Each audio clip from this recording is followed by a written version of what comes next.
राजधानी दिल्ली से एक दिल दहला देने वाला मामला सामने आया है, जहां पर नेपसराय इलाके में पति ने पत्नी की गला रेतकर हत्या कर दी और फिर बेटा बेटी पर भी वार करके हत्या की कोशिश की।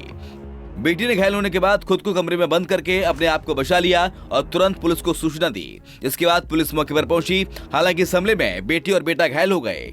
पति ने भी अपने हाथ की नस को काटकर जान देने की कोशिश की।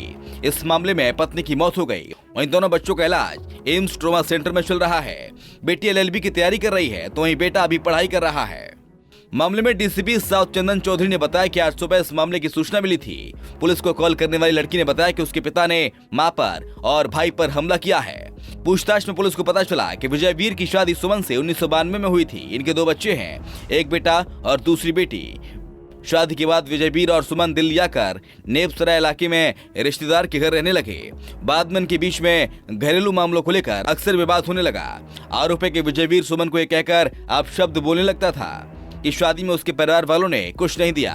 बाद में यह भी पता चला कि विजयवीर का किसी दूसरी महिला के साथ दोस्ती हो गई थी, जिसकी वजह से वो फैमिली पर ध्यान नहीं दे रहा था। जब इस बात का सुमन ने विरोध करना शुरू कर दिया तो घर में विवाद बढ़ गया और विजयवीर अक्सर पत्नी की पिटाई कर देता था। दोनों बच्चे इस बात को लेकर मां का सपोर्ट करते थे।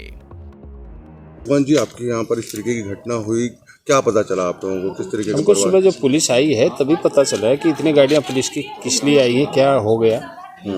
तब पता चला कि यहाँ घर के अंदर ऐसे ऐसे कुछ कहानी हुई है आपस में जो है।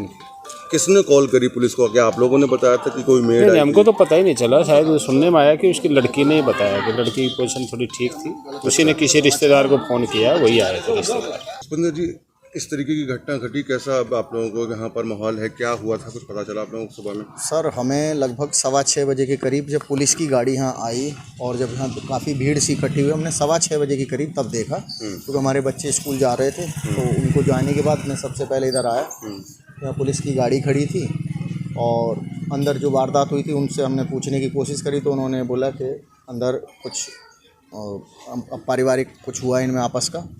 तो उसमें जब लोगों से यहाँ से पता लगा तो उन्होंने मौके पे बताया कि उनकी वाइफ की डेथ हो चुकी है और उनका बच्चों की भी तबीयत ख़राब है। तो उनके बेटे को कपड़े में लपेट के लेके गए थे, उसके सर्वर में कुछ चोट थी शायद, और बेटी को भी कुछ चोट लगी थी, तो वो हॉस्पिटलाइज्ड हैं। बाकी पुलिस यहाँ बार बार आ रही है, वहाँ तफ्तीश कर रही है। बस इतना ही हमें पता है। नेपसराय थाना लगता है आपका? हाँ, ये थाना नेपसराय लगता है जी। और तो कभी इस तरीके का माहौल आप लोगों को यहाँ पता चला हो जो ये? नहीं सर, ऐसा कोई माहौल तो नहीं था, क्योंकि मोस्टली दरवाज़ा बंद ही रहता था। वो बहुत ही कम बाहर निकलते थे, बस सुबह में अपने कुत्तों को घुमाने के लिए ही निकलते थे। बाकी बच्चे भी उनके कभी हमने बाहर निकलते नहीं देखे सर। कहाँ के? करीब 6 साल पहले भी इस मामले को लेकर घर में झगड़ा हुआ था। इसमें गोली चलाकर विजयवीर ने परिवार को खत्म करने की कोशिश की। इसमें बेटा शशांक घायल हो गया था, जिसकी FIR महरौली थाने में दर्ज है। उस मामले में विजयवीर को पुलिस ने गिरफ्तार करके तिहाड़ जेल भेज दिया था। मामले में फैमिली मैटर को लेकर मामले को सुलझाने की कोशिश की गई। बहरहाल इस मामले में नेपसराय पुलिस ने हत्या और हत्या के प्रयास का मामला दर्ज कर लिया है। आरोपी विजयवीर को गिरफ्तार कर लिया गया है। आगे की जांच की जा रही है। घायलों की स्थिति स्थिर बनी हुई है। दिल्ली से राकेश सोनी, पंजाब केसरी टीवी। हमसे जुड़े रहने के लिए हमारे YouTube चैनल को सब्सक्राइब करें और नई वीडियो की नोटिफिकेशन के लिए बेल आइकॉन को दबाएं।